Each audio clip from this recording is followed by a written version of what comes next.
And Vanessa, you're going to, after the interpretation slide, you'll do the moving? Mm-hmm. Okay, cool. Yep, that sounds good. Hey, Rocio. Hi, Diana. Rocio. Vanessa. Hi, Annabelle. Hi, Annabelle. Welcome.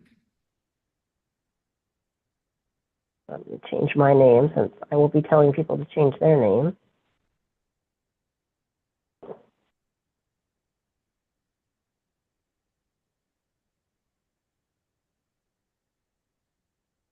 Oh, and Rocio, we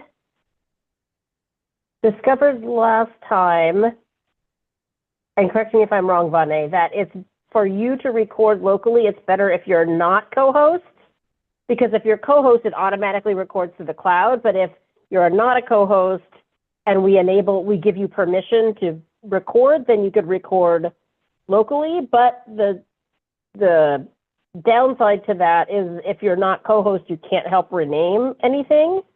So it just depends. If you're okay recording to the cloud, then we could make you co-host and you could do it however you want. Otherwise, does that make sense? Yeah, what I'm thinking that I can do is still be co-host, and then if I start my recording locally before you guys start your recording, it will still download on my end. Okay. So if we want to try that right now, make me co-host, and then I'll just start the recording early, and then when I post it, I'll just ask our team to like cut the minutes before the meeting actually starts. Awesome. So that way I can Vanessa, also can you make both Rocio? Yeah. Yes. Can you make both Rocio and me co-hosts? Yeah, Yep. Jessica is a co-host. So Jessica is a co-host, and Rocio is a co-host, and Diana, you're a co-host. Awesome. So I just started the recording on So is that you, Rocio? Yeah. Thank you. Thank you. And then Vanessa, are you doing the recording or did you want me to do it on my end? I can start the recording. Cool. And if I remember right, I don't need to be co-host or anything, so I can just record locally. I'll be recording the Spanish. Let me, now I had to allow you, so I just allowed you to record locally, but let me know if, and I think that works. But Yes, let us I can know see if that it. didn't. She has permission. Okay. Yes, I do. Okay. Thank you. And your name is Anna, right? Yes, it's Anna. Yes. I'm Mari for the day. Gotcha. Thanks for being here, Anna. We need one of those, like those sticks with the little face on it, you know, like Yeah, they had during like, COVID for the meetings. I'm representing Mari. And Michelle will be here to do the OC update. Awesome.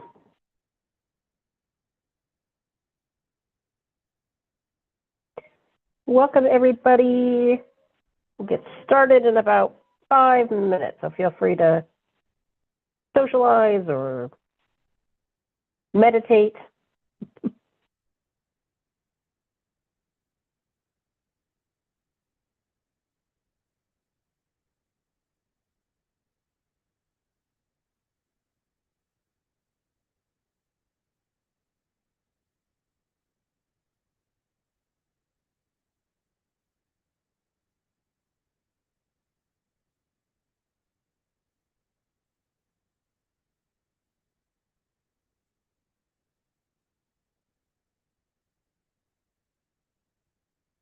Can you all see my screen with the meeting agreements, group agreements? Okay.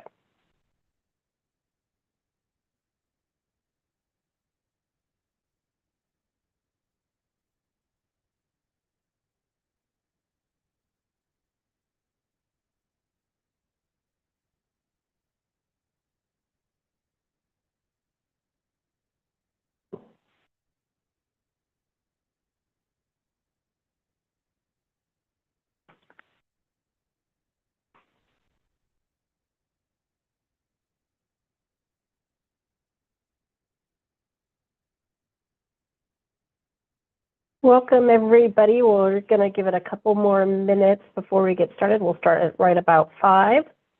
So feel free to chat amongst yourselves or finish up your last emails or whatever you need to do.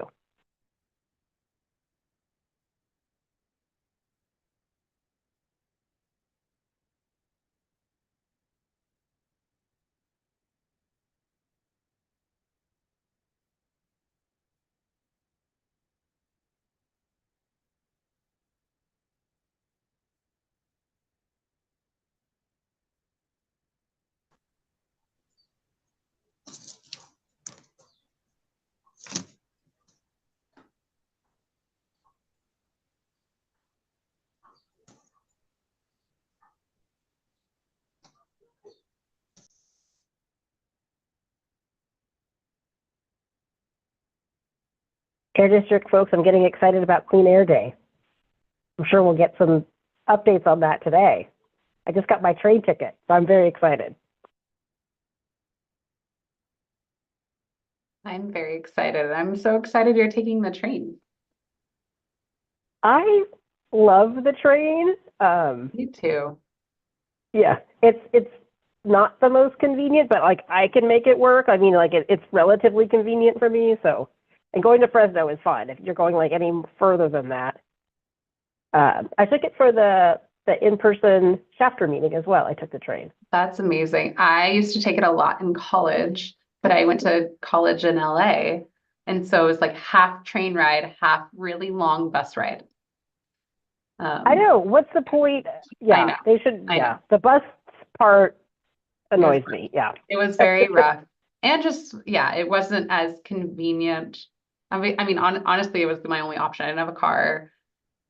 And how else was I supposed to get home, you know? So Right. Yeah, exactly. yeah. So yeah. And sometimes I would like get lucky. There were like different buses. One was express exactly where I picked it up from, and one was like a lot of stops just to get me to Bakersfield. Yeah. And then take the train. Yeah. Good times. Yeah.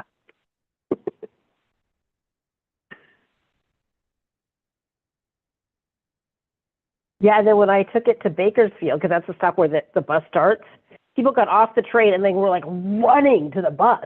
It was like, it was crazy. Yeah. Yes. Yes.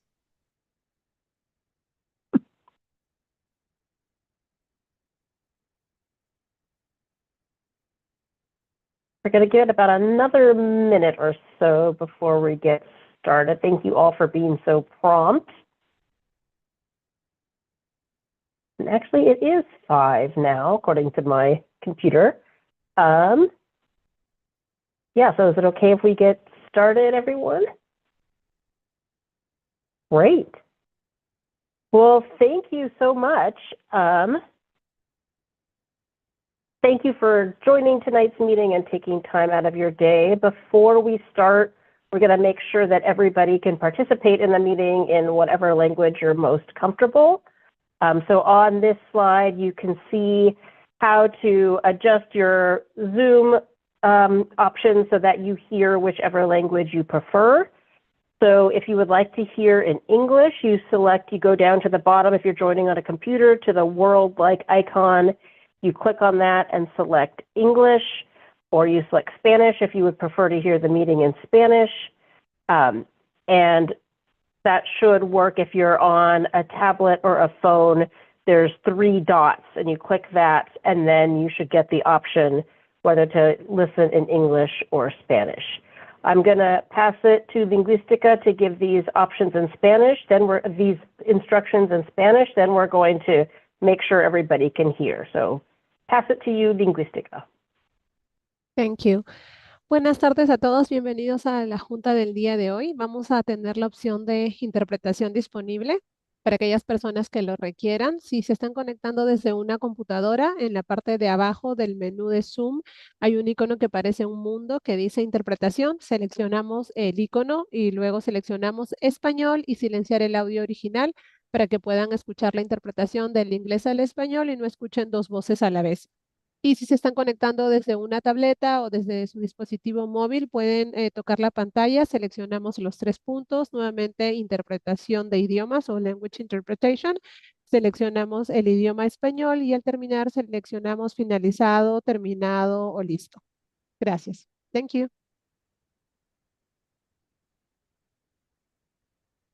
Great, so we're going to take a second to make sure that everybody can hear in the language that they would like to hear in. So if you are not hearing the correct thing, please unmute and ask for help or put something in the chat or raise your hand.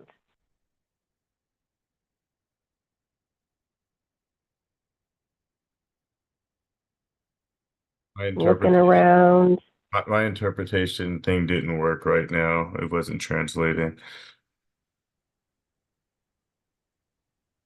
So let's talk again. Maybe it didn't. Can you hear the correct language now?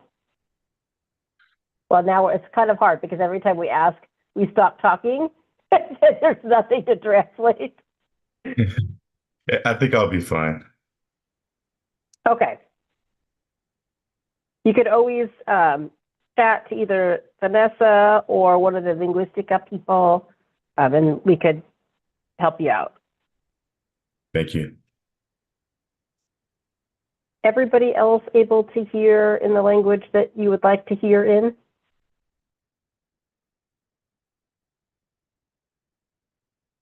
Great. If at any time it gets, messed up, jump up and down or wave your arms around or something, and we can pause and make sure everybody can hear.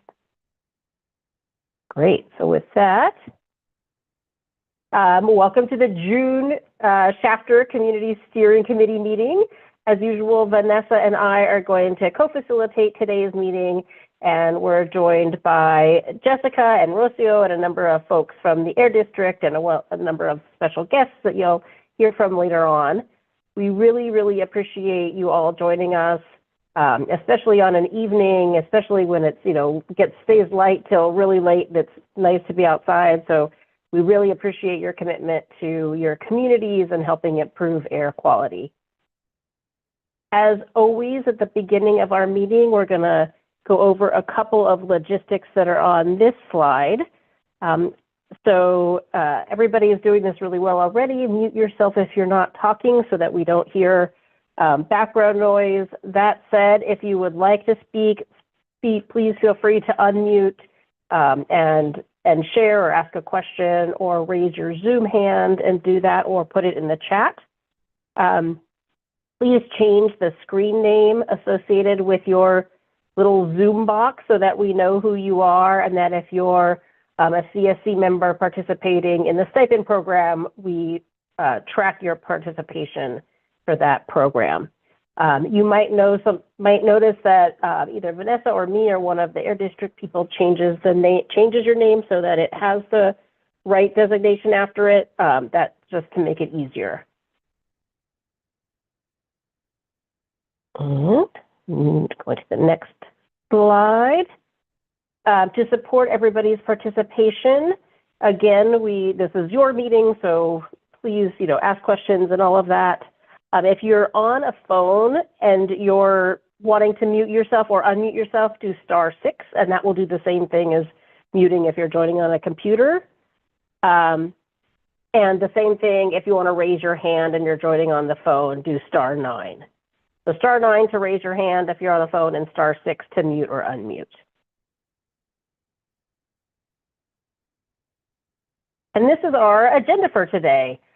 So they're a representation of what you would like to hear and what we've talked about in past meetings.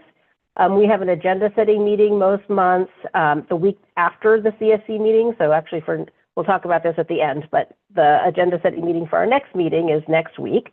And you all actually really show up for those, and it's reflected in our agenda items for the meetings. They're really reflecting of what you want to hear. So today's agenda, we're going to start as always by reviewing the action item tracker, the action items from our past meetings and where those are. We're going to spend some time talking about the SERP measure implementation updates, then spend probably most of our time talking about the district enforcement efforts. And then as always, we'll wrap up with standing updates and talking about agenda setting meeting times and the date of our next meeting and all of that. And then we will have public comment, a specific time for public comment at the end as well. Stop sharing my screen and pass it to Jessica for some opening comments. Thank you. I'll just say, as always, my name is Jessica Olson. I'm the Director of Community Strategies and Resources. Welcome all of you. Thank you so much for joining us. We're really eager. All of the topics on the agenda today, as always, are driven by the feedback we get from all of you. So we're really excited. You're going to hear from a lot of different folks tonight, which is really exciting, just showing the breadth of the different things we're working on. So thanks for joining us tonight, and I'll pass it back to you, Diana.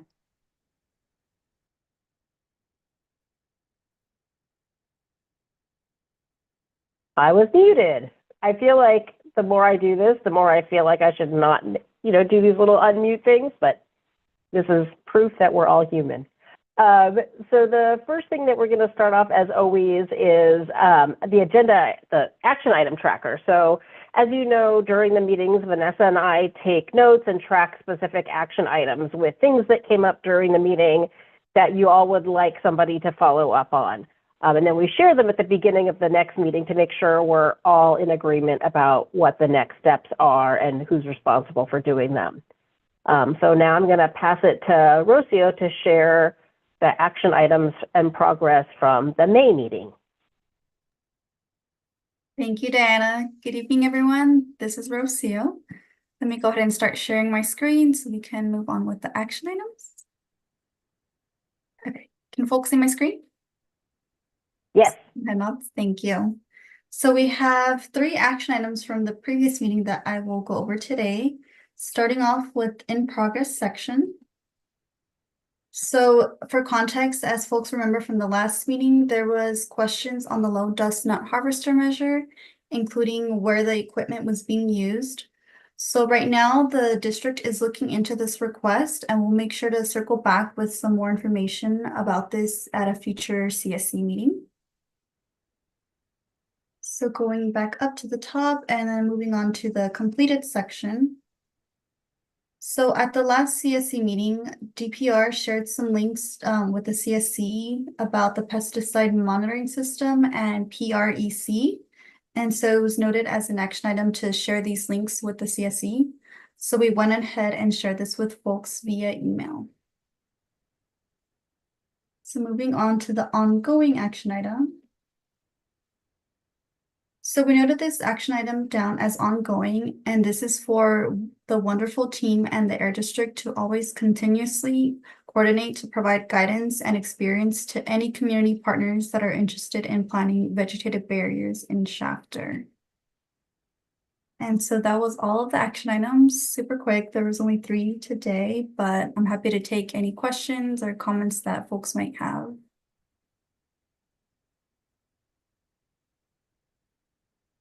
Any questions about the action items for Rocio?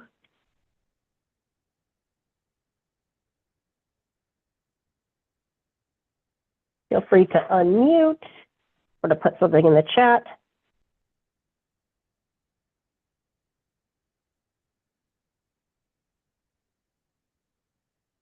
I'm not seeing any of them. Thank you so much, Rocio.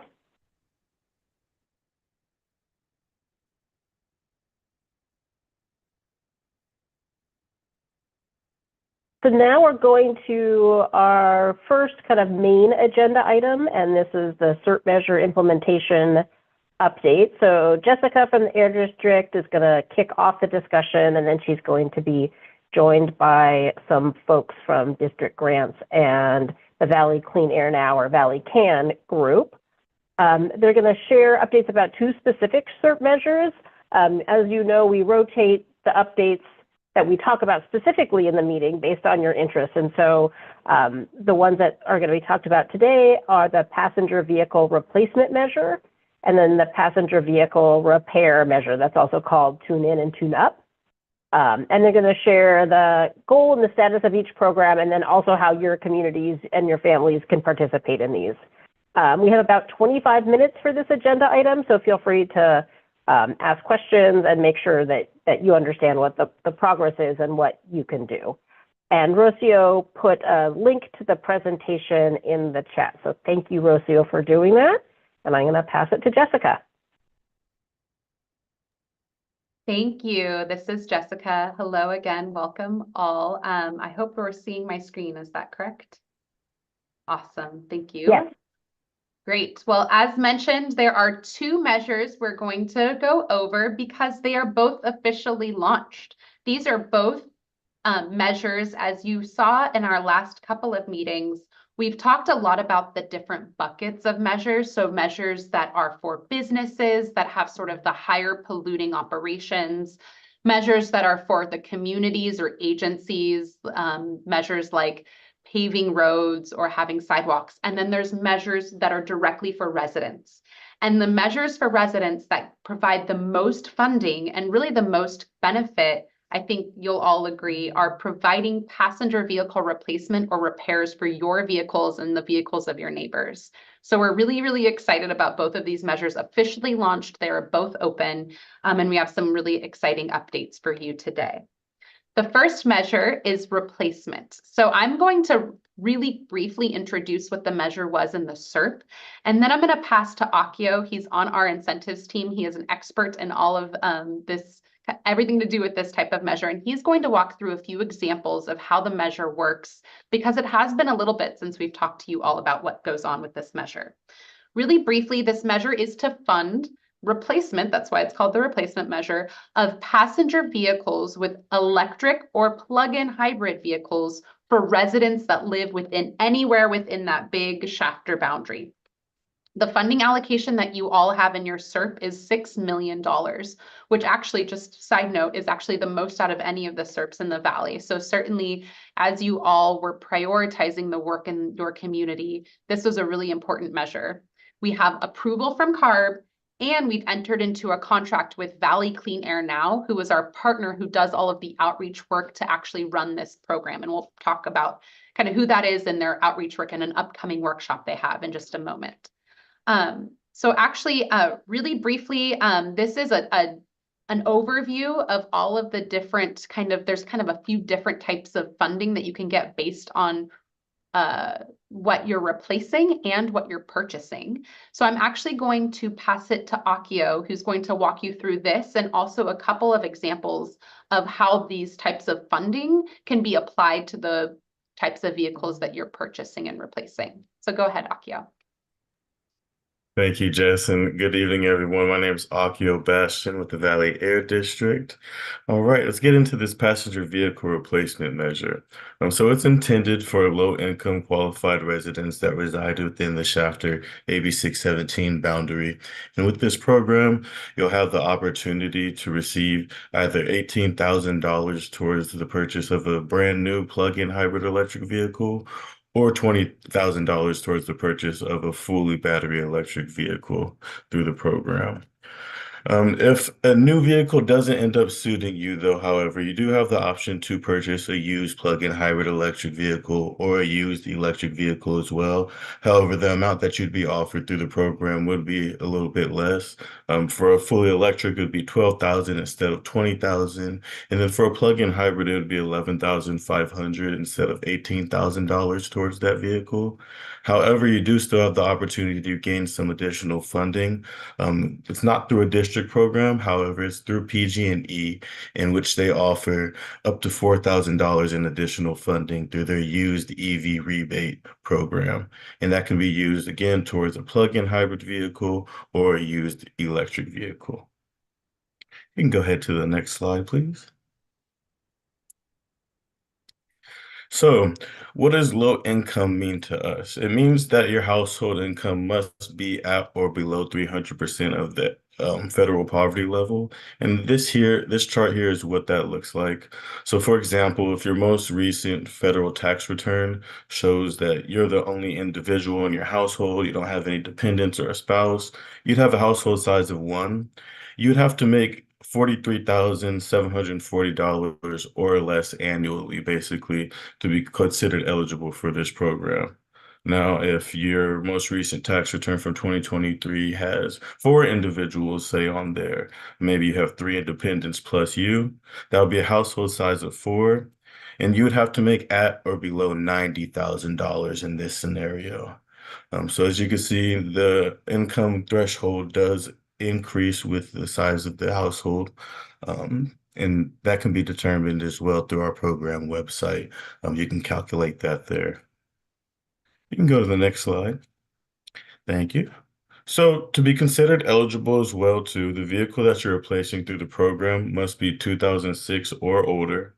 You must have owned the vehicle for at least 6 months, and this can be usually proven through the issue date on your title. There's also other means we can verify that as well. We also want to confirm that the vehicle has been in use in California for the past 2 years consistently, and this is usually shown through registration or insurance coverage. We want to make sure that the vehicle is still operable at the time of the replacement as well. And then also that you have a valid California driver's license. It cannot be expired. You can go to the next slide for me. Thank you. So here's scenario one of an example of a participant coming through the program. We have Josie who lives in Shafter with their partner and 2 kids. Together, they make $88,000 a year, which qualifies them based on that low income eligibility table we just showed you. They want to get rid of their 2005 Honda Civic and buy a used electric car. So since it's 2006 or older, that vehicle would be eligible. So they work with the district and Valley Can to apply for the program.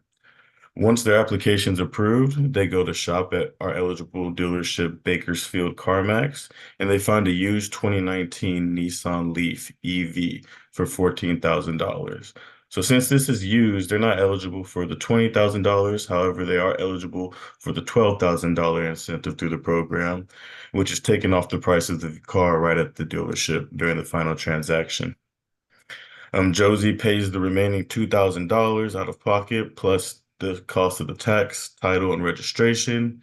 Then Josie also submits all their information to PG&E to receive a rebate check for up to $4,000 made out in their name. So they're still in pretty good shape, even though they didn't receive that increased incentive of $20,000.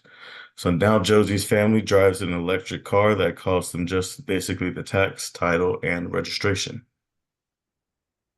And that's an example for a used EV purchase in the program. Now we can walk through a scenario of purchasing a new EV through the replacement program. So in this example, we have Cecilia and Pat. They're retired and they live next to Shafter High School. Through Social Security, they earn together $57,000 a year, which qualifies them on that low income eligibility table. They want to get rid of their 2003 Volkswagen Beetle and buy a new electric vehicle, brand new. So they work with the district and Valley Can to apply for the program. Once their application is approved, they shop at Nissan of Bakersfield and find the new 2024 Nissan Leaf EV for $29,000. So since it's a new vehicle that they're shopping for, this one, they're eligible for the $20,000 from the district. And this is also taken off at the price of the dealership, the price of the car right at the dealership. So Cecilia gets a car loan to pay the remaining $9,000 left, plus the tax, title, and registration. And now Cecilia and Pat drive a brand new electric car that costs them that $9,000 in tax, title, and registration.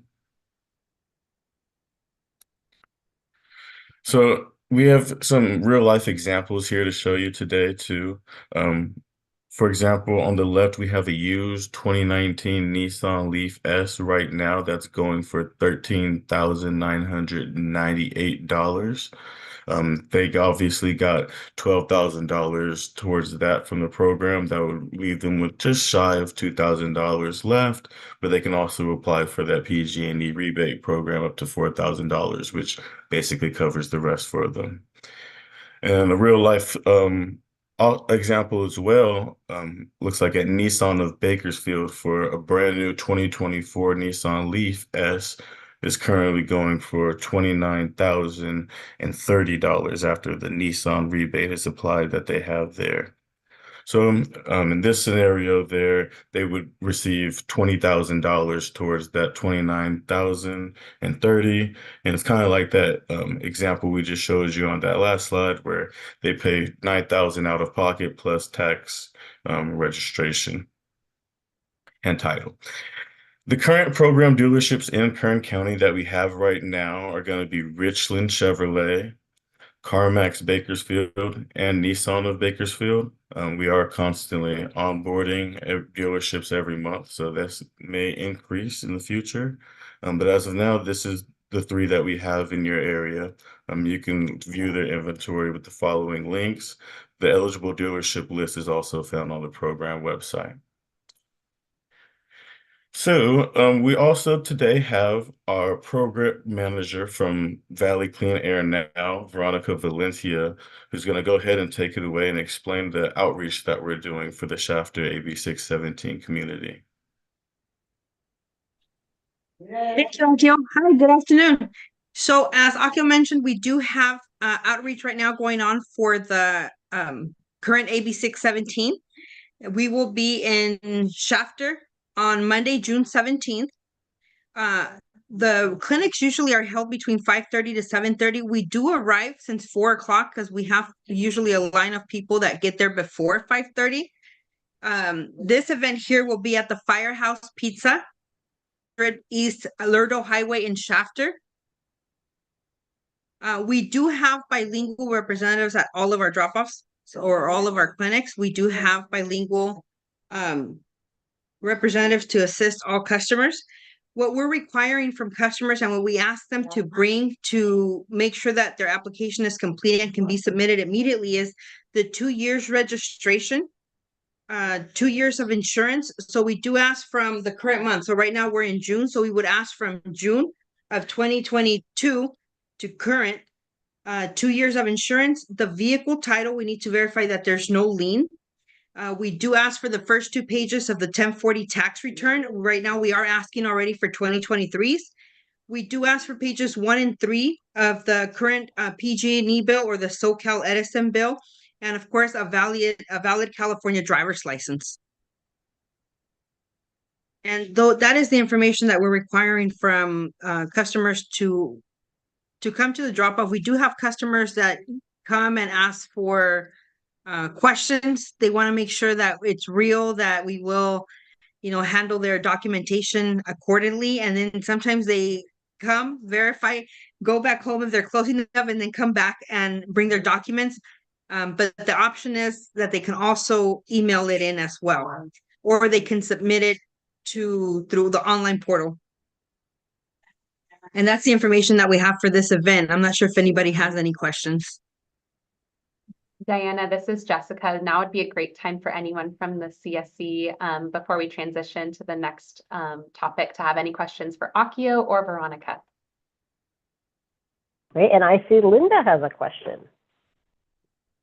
Hey, I just had a question if you guys had given this to the city of Shafter, because they have a pretty good social media platform that they could push this out. And if not, could you email it to me and I'll send it to them? Check. I don't think so unless we have a direct contact, but can you send me your email and I will have it sent over to you right now? Okay. Or if you Okay. put it in the chat, I'll get it from there.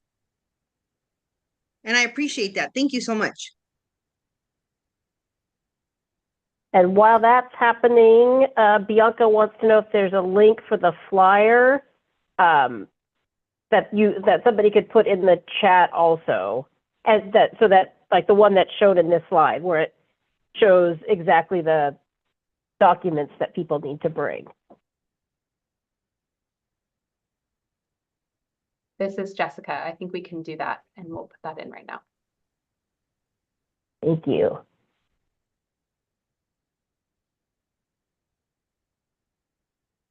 Other questions about the vehicle replace program? The next thing is the vehicle repair, so I want to make sure that we get all the questions for the vehicle replace program. This is Rocio. I just wanted to share with the CSC that we did go ahead and send out these exact flyers that you see in the presentation right here via email. And then I can also send these to folks in the mail tomorrow. So I'll make sure to mail the CSC some hard copies so that way they can share with their networks as well. Great, thank you. And Bianca, just want to make sure that that's what you're looking for.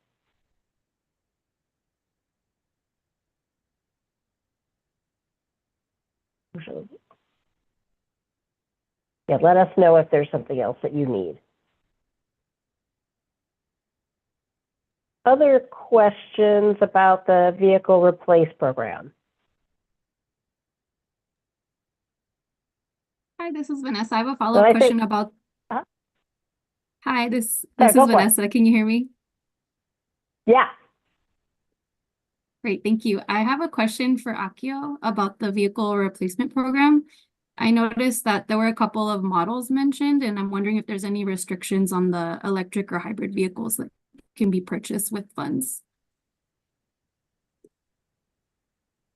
There is only restrictions on the vehicles. They can't be, the model year can't be older than 2017. The odometer reading also must be less than 100,000 as well at the time of the transaction.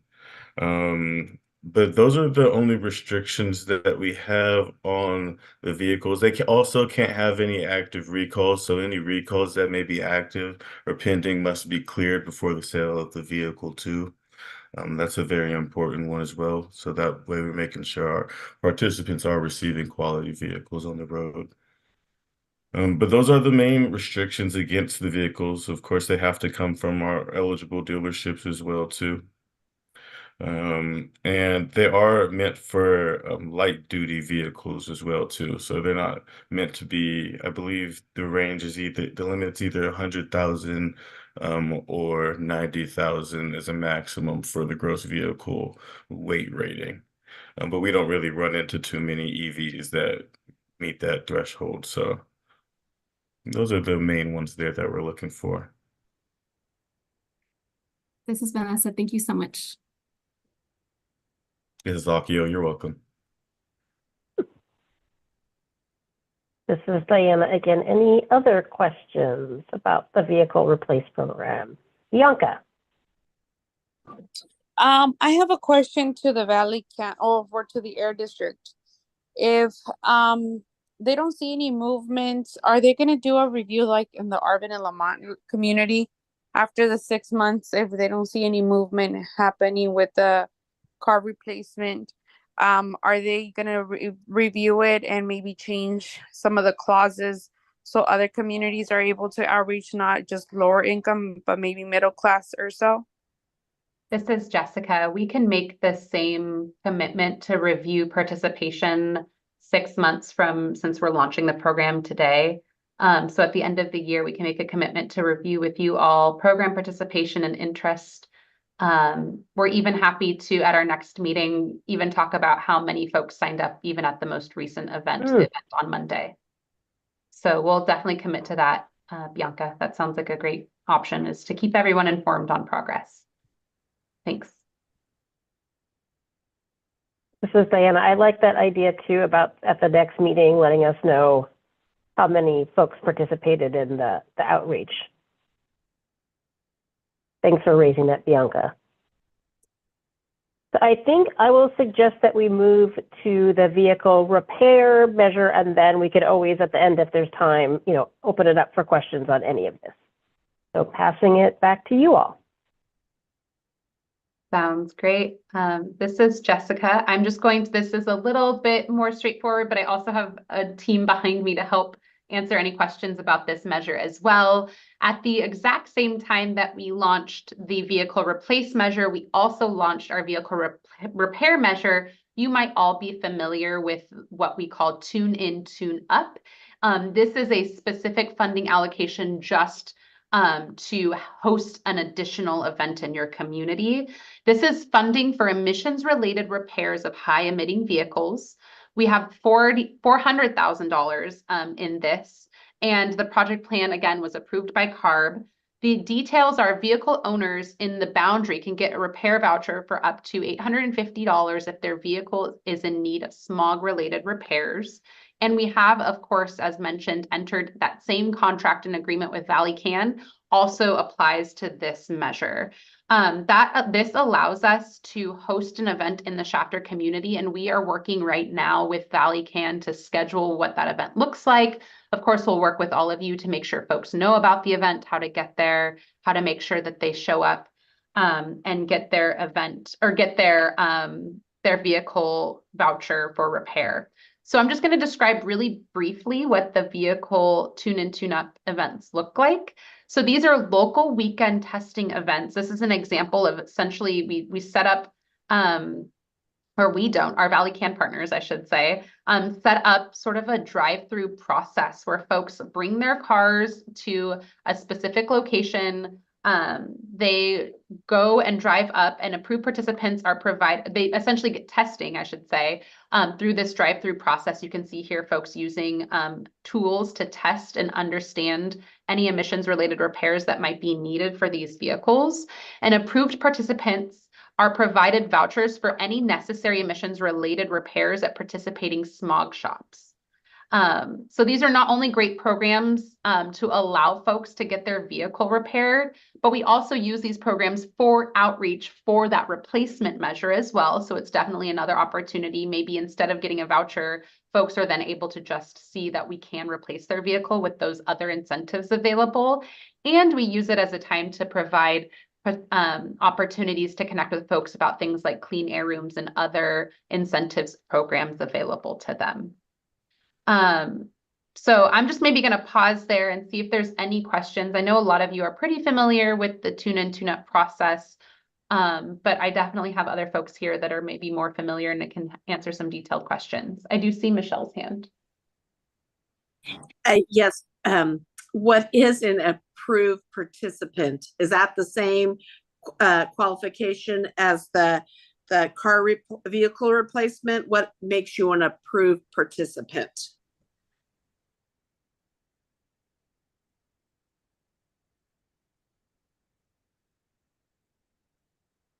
Sorry, I'm unmuting myself right now. I don't know if Akio or someone on our team has a better answer, but essentially it says approved participant, but essentially a couple of things. You definitely need to, it's smog emissions related repairs. So you definitely, like the testing has to yield or come out that you need a repair done. Akio, can you or someone on our team describe are there like additional participation requirements in terms of income or anything related to the vehicle itself? I know it has similar requirements for age of vehicle as well. Yes, hi, this is Akio. It's open to all Valley residents, so there's no income criteria that you have to meet for this program. It's a program that you're able to participate in every 12 months as well too. So you're able to renew the voucher every 12 months from the date of the previous repair, if that is necessary. But a lot of people get their repairs taken care of with one voucher. Yeah, but as type of vehicles that are able to go through the program, I I don't think there's too much restriction on that either. I mean, it is for residential vehicles only though. So Veronica, I'm not sure if you know if there's any restrictions more on the Valley Cam side. You guys No, a you little bit covered it, more. just the Valley resident. Okay, yeah. Thank you. This is Diana. Annabella put a question in the chat. Is there a date or location for an upcoming event of this kind? We do not yet have one scheduled. These take a little bit more time to schedule and nail down a location. These are really large locations that we book at these communities. As soon as we have that schedule, I know that we're very close. We will let you all know. And we'll do the same thing where Veronica just shared the outreach plan and the flyers. We'll do the same thing with you all and share any flyers and upcoming meeting or event information.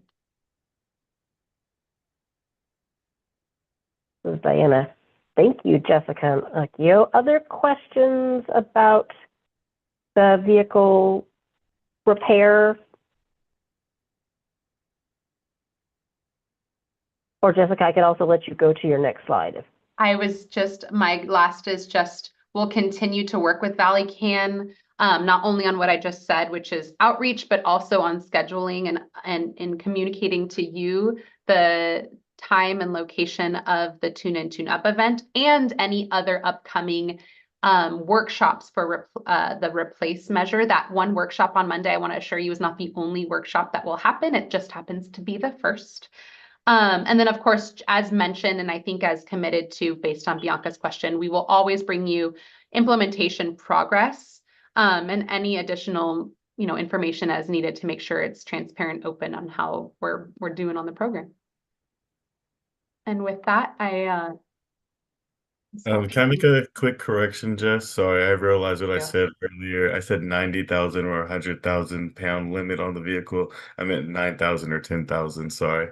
I had an extra digit there, but just wanted to Very, very heavy passenger vehicles otherwise. Thanks, Akio. My apologies there. Thanks. This is Diana. Thank you, Akio. Any questions about any of that, the passenger replacement or repair, or any of the presentations that we just heard? Feel free to unmute yourself or raise your hand or put the question in the chat.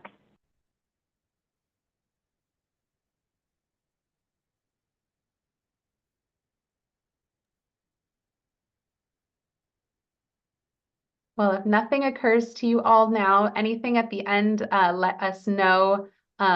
We have a great team here and a great partnership with Valley Can, and they're so helpful. Please, if you can, or encourage your neighbors to attend the event on Monday. Veronica and her team are so helpful. We just had one of these in Stockton, and there were like over 100 people. I mean, it was a really great turnout. And as Veronica mentioned, folks are really eager, and her team is really ready to help you all. So we're so excited to get this launched. We've been looking forward to this, and I know you have longer than we have. Thank you.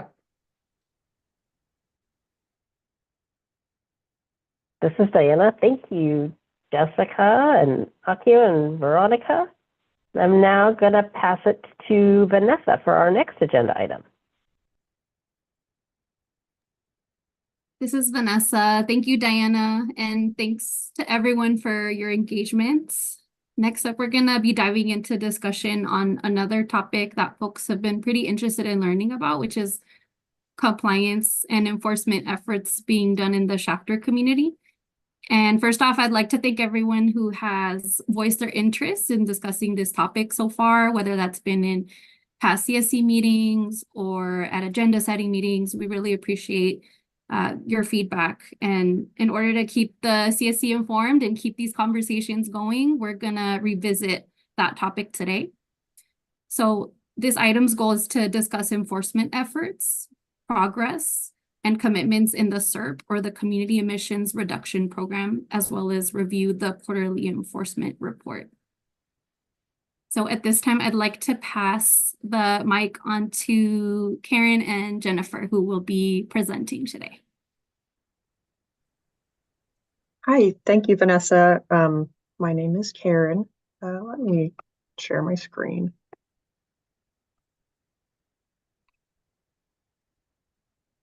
Okay, think we're good to go. Are we in presentation mode? Does that look okay? It looks great. It does. Wonderful, thank you. All right, good evening, everyone. My name is Karen Russell. I'm an inspector with the Air District. I've been assigned to the Shafter area for about 4 months now.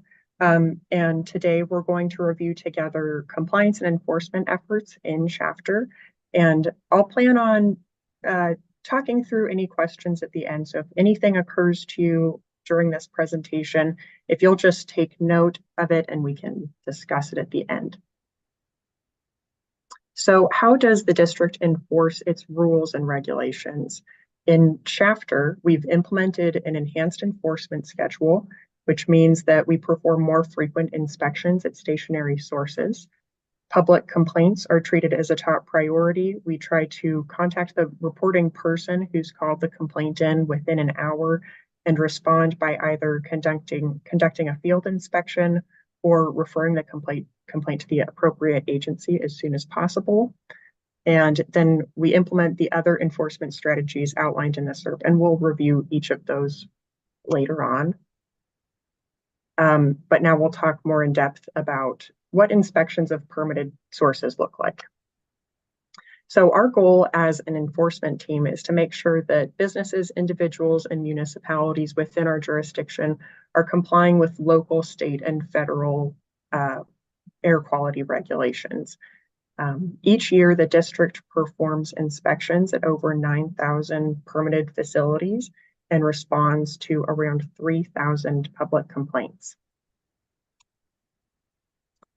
We go out on inspections for a number of different reasons. Firstly, facilities are subject to routine unannounced inspections, So those happen at a regular interval. Also, when new equipment is installed at a facility, an inspector will perform a startup inspection to make sure that the equipment is operating as it was permitted to operate and to answer any questions that the facility might have about their permit. If equipment has malfunctioned or broken down at a facility, and that's caused the facility to violate permit conditions, we go out to perform breakdown inspections. We're also on site to witness third-party emissions testing for equipment like boilers or engines. And because inspections are unannounced, we're able to observe equipment operating as it typically does and ask questions about the facility's process, and review their records from the previous year or previous years. And we also take equipment into the field with us to verify compliance with permitted emission limits. This equipment can include toxic vapor analyzers, stack emission analyzers, and thermal imaging cameras. So here we've got a summary of Shafter's SERP enforcement measures. We perform enhanced enforcement of wood burning curtailment, illegal burning of residential waste, and of our anti-idling regulation. In all of those cases, this means we're spending more hours out in the field conducting proactive enforcement. Specifically for the wood burning curtailment, there's 4 hours of surveillance conducted each curtailment day, with 2 hours done in the morning and 2 in the evening. And then for our illegal burning of residential waste and anti-idling regulation, we perform quarterly surveillance. We've also performed a training program for gas stations to teach operators there how to perform self-inspections, which they're required to do in addition to our unannounced inspections. And we conduct more frequent inspections of stationary sources. So now we'll get more deeply into each one of those. So more frequent inspections means that inspections are conducted every 6 months at each permitted facility within Shafter that has had an emission violation in the past 3 years. Once 4 consecutive inspections are conducted without an emissions violation, they can return to their regular inspection frequency. And we take enforcement action when facilities fail to comply with federal, state, or local rules and regulations. As outlined in the SERP, the district performs enhanced enforcement of residential burning curtailments. So from November to February every year, the district determines the curtailment status of the day and can restrict burning in fireplaces. On curtailment days, like was said before, we perform 4 hours of enforcement. So that's 2 hours in the morning and 2 hours later in the day. And here we've got a picture of some residential burning on a curtailment day. We also perform enhanced enforcement to reduce illegal burning of residential waste.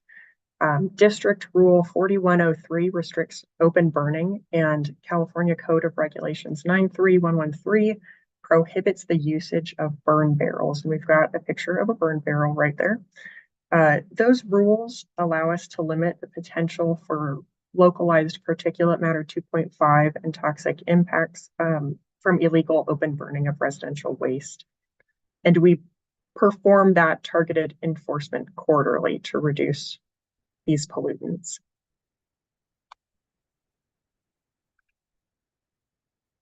And similarly, we conduct quarterly enforcement efforts for the anti-idling regulation, which reduces localized PM 2.5 also, and toxic air quality impacts that are generated by heavy-duty diesel trucks and buses. And this enforcement is primarily focused around industrial areas with frequent truck traffic. The district performed a training program for gas stations to educate them about self-inspections, which limits the potential for air quality impacts from vapor recovery defects. This training allows a gas station operator to perform thorough self-inspections in addition to the regular inspections conducted by the district. and allows for timely repairs of any vapor recovery defects that they notice during those self-inspections. Now we'll talk a little bit about public complaint responses. The pictures here represent some of the complaint types that we receive, some of our common complaint types. So on the left, we've got an example of open burning. In the middle, there's a burn in a burn barrel.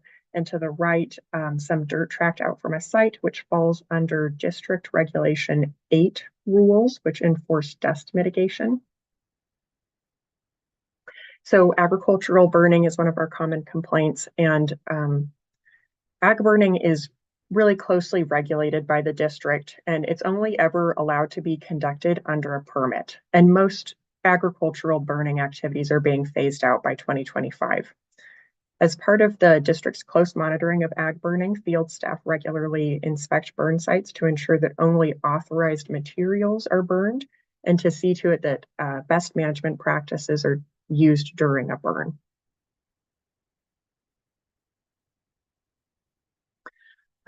As I mentioned earlier, the district has a set of rules that we refer to as Regulation 8 rules that limit fugitive dust emission from construction, demolition, earth moving, bulk material storage, open areas, unpaved roads, and traffic areas that can cause dust to be carried out onto public roads.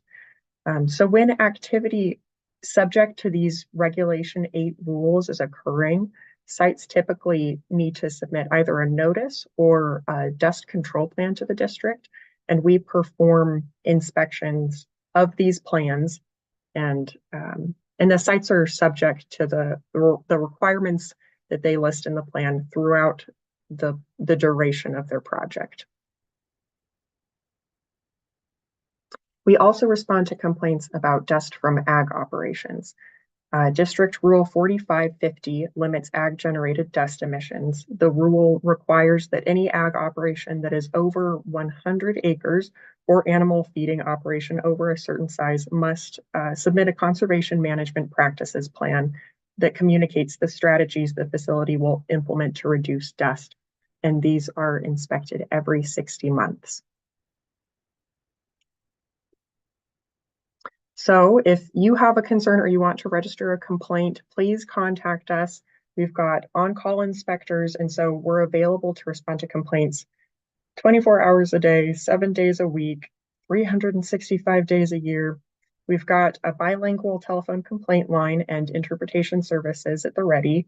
And there's a number of ways that you can report a complaint.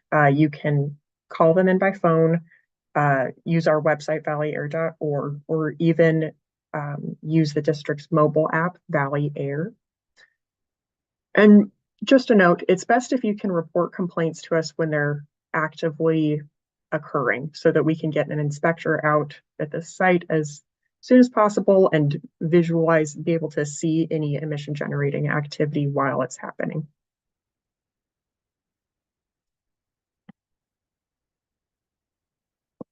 Finally, if you're curious to know exactly what enforcement action has been taken recently, you can access the quarterly enforcement report on our website on the Shafter page.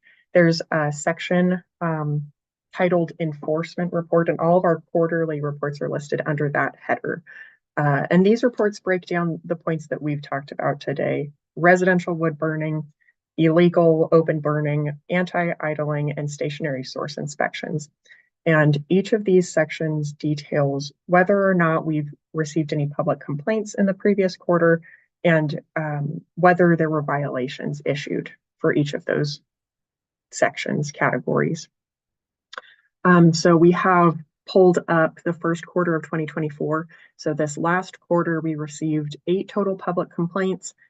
7 of those were about open burning, and 3 violations were issued to stationary sources, and 4 violations were issued to non-stationary sources. And this is part of that quarterly enforcement report. Each of the reports further details what type of enforcement action was taken. So you can see when a violation was issued, who it was issued to, where the violation occurred, a description of the violation, and the rule that was violated is also referenced on the far right column there. And that's all. If you have any questions in the future, our contact information is here, so you can feel free to call or send an email in. And again, if you have any complaints to report, you can call us, use the website, or use the app to get in touch with the district. So thanks again. I'm going to stop sharing and then we can talk through any questions. This is Vanessa. Thank you so much, Karen, for that presentation. Definitely encourage anyone who has any questions about the information they just heard or anything on the slides to please speak up, or if you prefer to post in the chat, feel free to do that as well. We recognize that that was a lot of information in a short amount of time, and we want to make sure that you all get the information that you're interested in learning about. So please ask questions and share comments if you have any.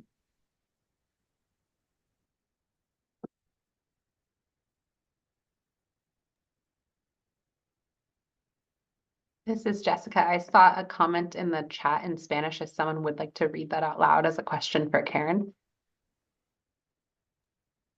This is Vanessa. I can read that aloud. I believe Annabelle has a question. She's asking whether the money from these violations goes back to the Shafter community.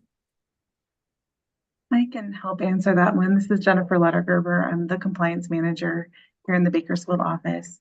So money that we collect from the district from these violations that we issued are used for a variety of reasons and activities that are performed at the district, including paying for the staff that go out and respond to these public complaints, that conduct these regular and enhanced inspections in the community. So yes, that money is used directly back in the community and in all communities throughout the valley for enforcement reasons.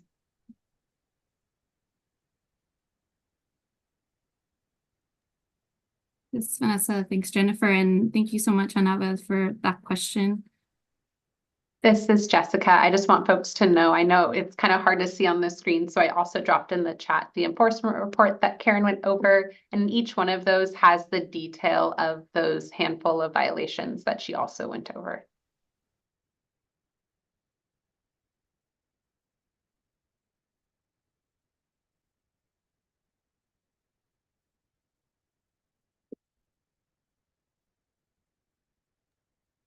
Bianca, I see your hand raised. Go ahead, please. I was looking over the report and it doesn't state the amount of the violation given to the violator. Is there a certain amount that the violations are determined, or what is the standard that the air district is doing when violations are being given to these polluters? So there are state rules and regulations that dictate some of the penalty amounts associated with violations. There are other ways we also settle violations, though. It's not always a type of monetary penalty. All of our violations are processed in a mutual settlement arrangement with the district. And then if we can't settle those through the mutual settlement process, they may go through a legal avenue to get those remedied. And so I'm not sure if that covered the scope of your question, or if and this is Jessica, just to help, and I have one more question for you, Jennifer, and then Bianca, let us know if this helps cover it. Is in addition, I imagine a lot of the times, because of what you just described, Jennifer, of the process that it takes, sometimes, especially when I imagine it's a bigger violation at a source that maybe requires back and forth and investigation with the source. In the cases of, for example, the ones that are listed here, it's possible not all, or if any of these are even fully settled yet in terms of receiving the final, any sort of monetary penalty. That's true. There is a process that we go through to complete these violations, and more detailed information is available on any specific notice of violation through the public records request process. So if you're interested in any one of these violations, we can provide you that information through a report in the public records request process.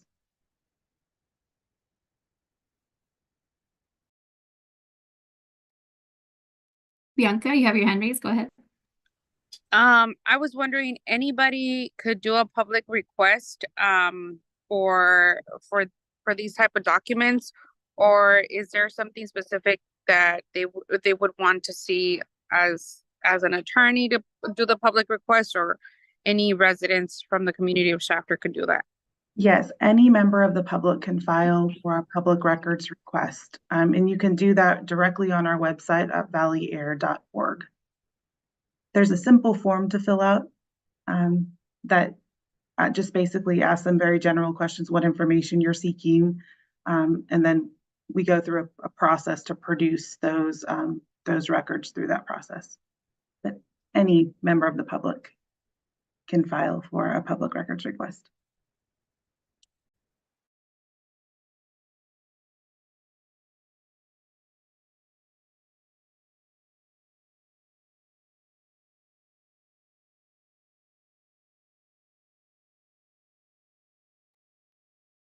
This is Vanessa. Thank you, Bianca, for your question. I'm wondering if that's the only way that a member of the public can submit a request. Is it possible to do it over the phone as well? Sure, we get requests rarely over the phone, but I'm sure that would be just fine. If you wanted to call in and tell us what you're looking for, we can help fill out those forms. And then by email, those requests also come through email from time to time.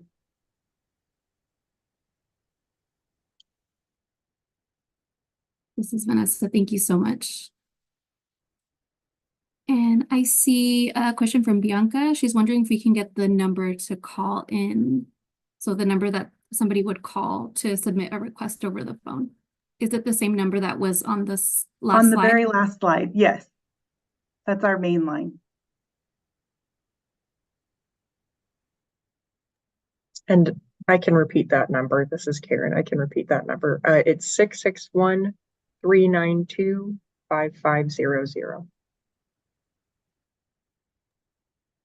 I could put that in the chat.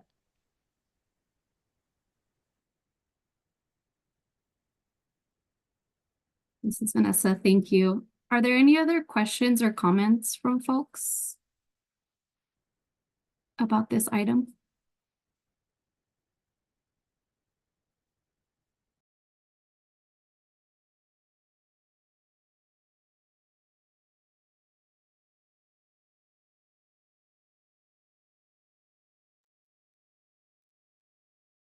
This is Diana. If there's no more questions, or while you're thinking about a question, also wanted to point out in the chat, Akio put a link to the flyer for the vehicle replacement workshop too. And Rocio will send those out to you all, but if you would like one now, there's a link to that in the chat. So thank you, Akio, for doing that.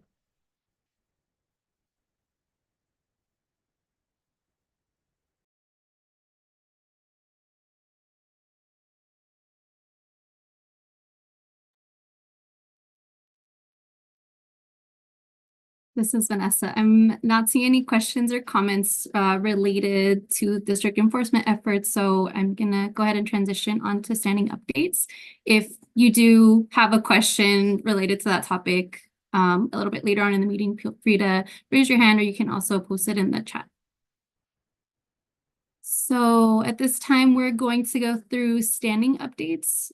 Some of the agencies who are with us today will be sharing some information with us. We can start with the Air District. I believe Michelle has an event update to share with us. Hi everyone, my name is Michelle Rivera.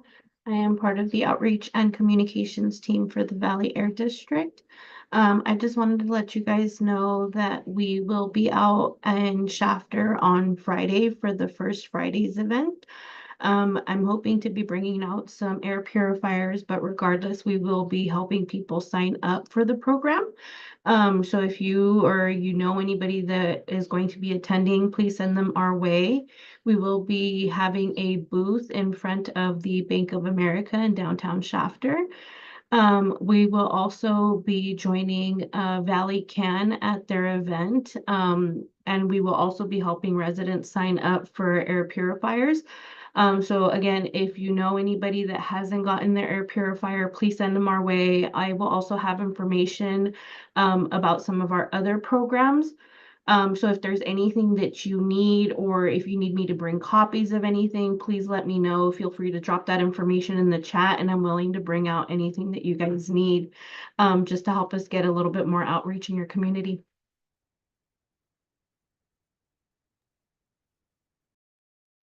This is Jessica. I will add another update that we have that was hinted at earlier. We have our Community Clean Air Day in less than 2 weeks, which is incredible. It felt so far away because the middle of June is not in 2 weeks, but apparently it is.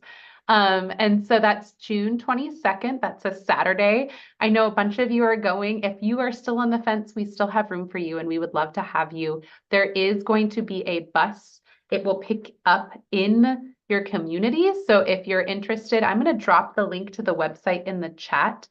So you can go through, and there's still room to register and to let us know in that registration if you want to be on that bus.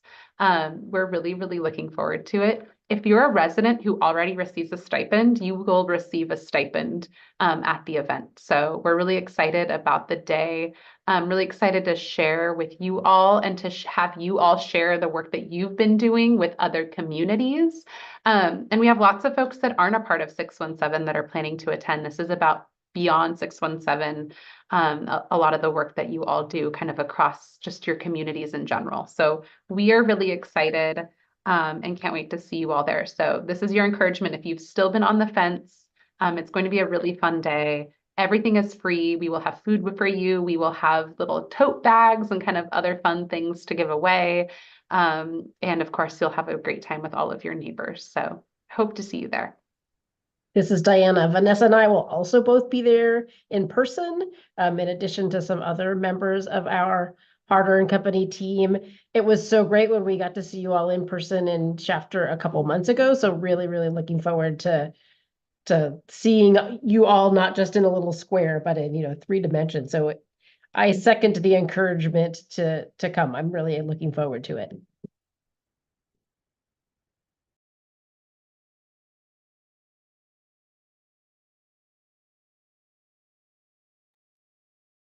This is Vanessa. Yes, want to echo Diana's excitement.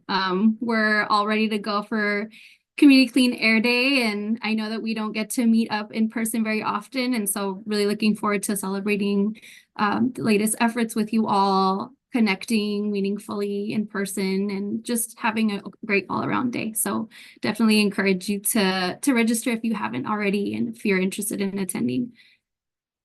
Are there any questions or comments related to Community Clean Air Day or the event that Michelle talked about?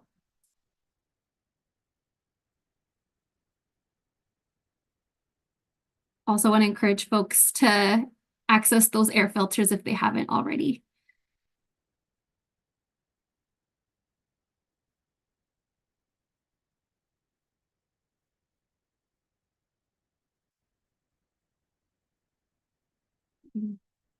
Not seeing anything at the moment, so we'll move on to the next update. I believe we have an update from CARB, and I think Mike will be presenting that. So take it away, Mike. Hi, everyone. This is Mike Alves from CARB. Small update. We don't have cool tote bags for you, but the annual CARB report on AB617 communities and implementation, including Shafter for 2023, hasn't come out yet, which we were hoping it would be, so we could update you guys on it, but it will be coming out next week. So I'll be sending a link to it through the Air District when it is ready. And that's all for the CARB update.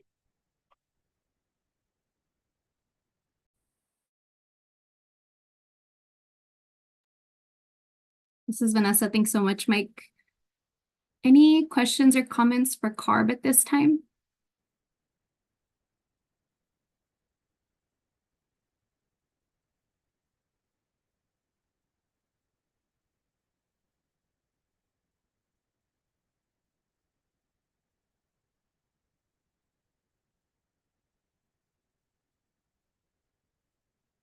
Not seeing anything, so we can go ahead and move on. But before we do, just want to give space to any other agencies who would like to share any updates or information with the CSC.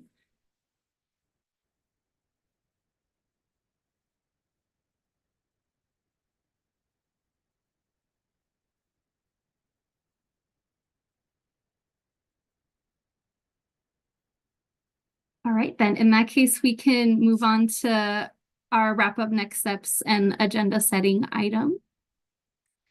So first off, want to thank everyone for engaging in today's meeting. It's always great to see you all here, and I know that you all probably have very busy schedules, and so we really appreciate your attendance and all your great questions and comments. As we reach the end of our time together, we would like to share a few next steps, which are summarized on this slide. So first off, the next chapter CSC meeting will take place on Monday, August 12th at 5 p.m. via Zoom. Please note that there isn't going to be a CSC meeting next month in July. It'll be in August. And we look forward to seeing you there. And as for agenda setting, our next agenda setting meeting will be next Monday, June 17th at 4 p.m. via Zoom. And as always, we really appreciate when people take the time out of their day to attend those agenda setting meetings. They really make for meaningful discussions, and we really enjoy hearing your suggestions about how you want to use your time and the topics that you want to keep discussing and new information that you want to learn more about. And so we really want to encourage folks who are already attending those meetings to continue attending. And if you haven't come to one, definitely encourage you to come to an agenda meeting soon. It's a great space to be able to share feedback, learn from one another, and also agenda set for the next CSC meeting. And last but not least, we already shared this, but Community Clean Air Day will take place on Saturday, June 22nd. It's coming up fast. It's going to be in less than 2 weeks, and it's going to be at the Fresno Convention Center. And as I shared before, if you're even kind of interested in attending, we highly encourage you to register and attend. It's going to be a great day, connecting, networking, and celebrating current efforts. And it'll be a great opportunity to connect not just with residents, but also businesses, community groups, and agency partners as well. If you're interested in registering, Jessica shared the link. It's the https www.valleyair.org link. So you can just click on that, and it'll allow you to register, and it'll allow you to select an option for transportation if you need transportation to and from the event. All right. This is So Diana. Vanessa, can I share one plug for the agenda setting meeting? Yes, please do. Thank you. This is Diana. Another thing that we often do at the agenda setting meetings is talk about a meeting co-host.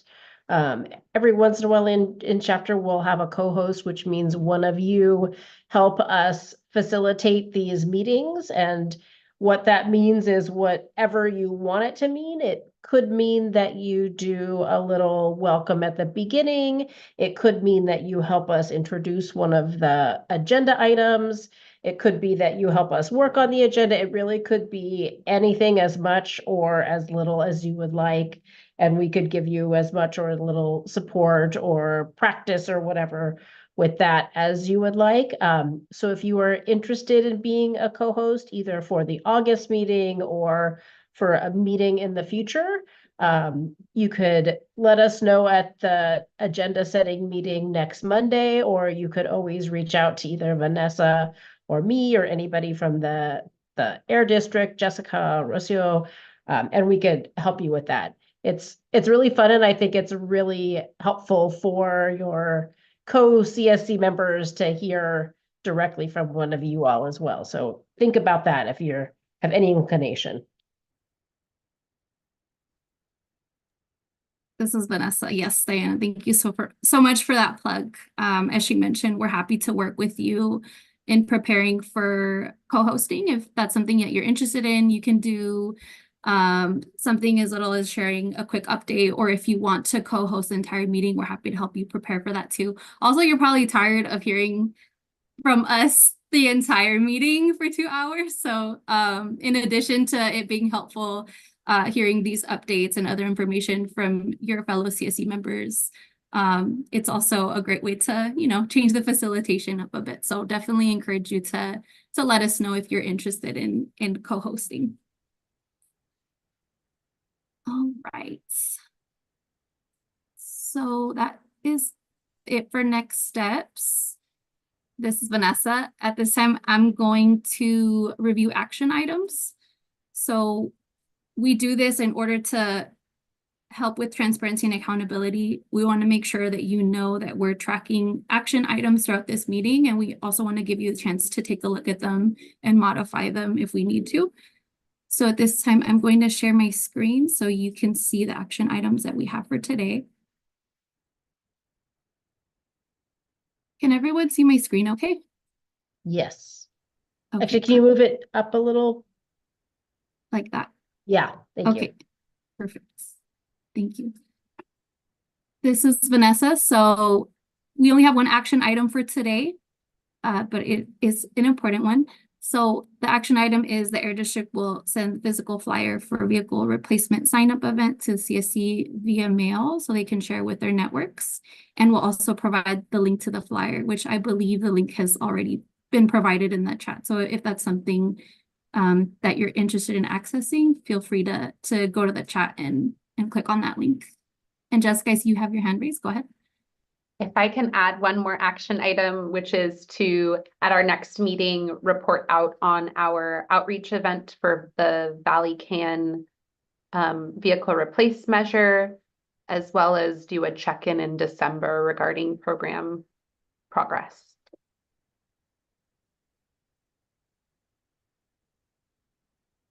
And thanks to Bianca for that suggestion. This is Vanessa. Thank you, Bianca, and thank you, Jessica. Can you repeat that last portion of the item? And just check in December regarding measure progress. Great, thank you so much.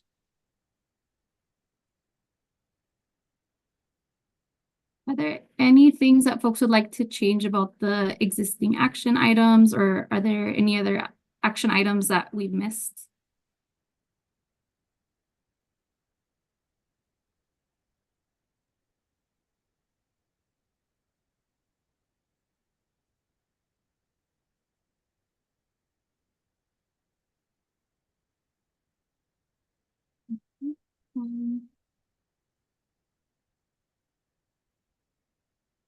I'm not seeing anything, so I will stop sharing my screen. Thanks so much, everyone.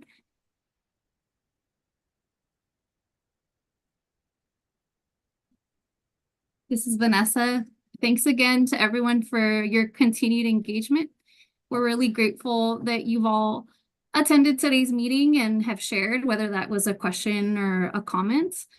At this time, we'd like to open up the floor to anyone who would like to make any final comments. And as a reminder, community member comments are important to this process to make sure that the program is shaped with community input in mind.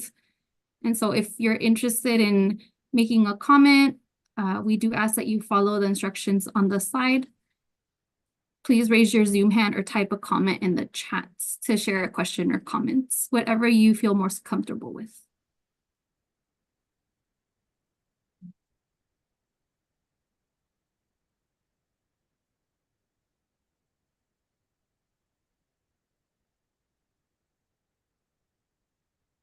This is Diana. Vanessa, are there any comments in the YouTube Live?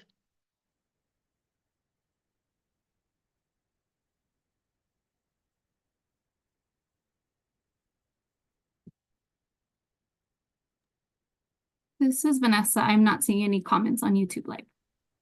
Thank you for checking.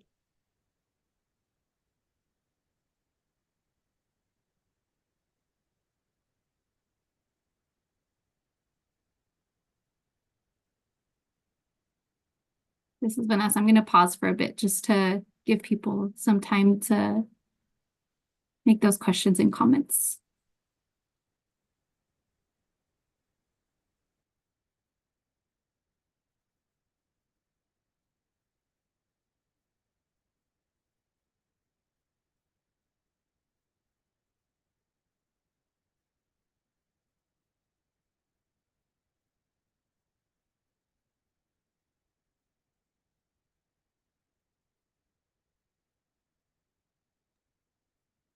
I'm not seeing anything in the chat. I'm not seeing any hands raised. So that wraps up our meeting for today. With that, oh, actually, I see Yes. a comment from Maribel.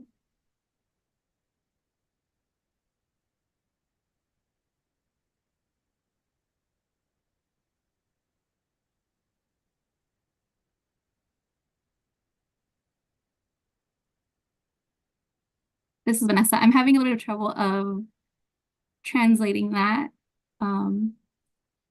Would someone from the interpretation team mind?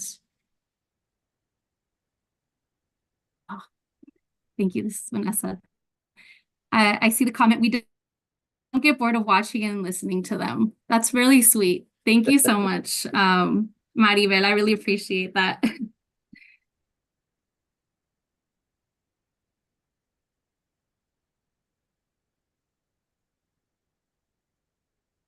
Okay. Well, this is Vanessa. In that case, I'm going to pass it on to Jessica for final remarks before we conclude today's meeting. I am just really excited. There's been so much progress made in the Shafter SERP and definitely a lot more to come. But I really do think today marks a really big milestone. I believe that every single residential facing program is now open and launched in your SERP. And I know it took some time and some lift, but I appreciate you all working with us and moving that forward. This is a really big milestone, and we're really eager to see how Monday night goes and how kind of the engagement the rest of the year goes. So thank you for being a part of tonight. Thank you to our partners who came and presented today. And a thank you ahead of time for those that are making the trip up here to be a part of our day next Saturday. We have a lot in store, and it should be a really great time. So thanks all, and have a really great night.